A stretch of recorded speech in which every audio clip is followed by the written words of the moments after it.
Ağstafada da Novruzun sonuncu çərşənbəsi ilə əlaqədar şənlik təşkil olunub, tonqal qalanıb, bayram xonçaları hazırlanıb, adət ənənələri özündə əks etdirən oyunlar oynanılıb. Uşaq və yeniyetmələr müxtəlif idman və rəqs üzrə bacarıqlarını nümayiş etdiriblər. Bayram şənliyi konsert proqramı ilə davam etdirilib.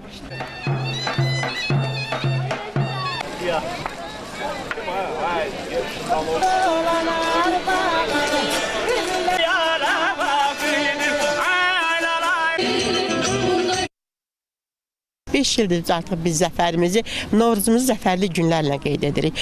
Bu günləri Qarabağımızda da ilaxır çərşənbə qeyd olunur. O qədər sevincirdir. O bayram tonqalının ətrafında Qarabağ əhalisi yığılıbdır. Biz iki qat sevinirik. Həm rayonumuz üçün, həm Qarabağımız üçün sevinirik. Novruzdan əvvəlki sonuncu 4 çərşənbəyə Azərbaycan mədəniyyətində xüsusi əhəmiyyət verilir. Torpaq çərşənbəsi hesab olunan sonuncu çərşənbə bayrama daha yaxın olduğu üçün insanlar tərəfindən xüsusi qeyd olunur.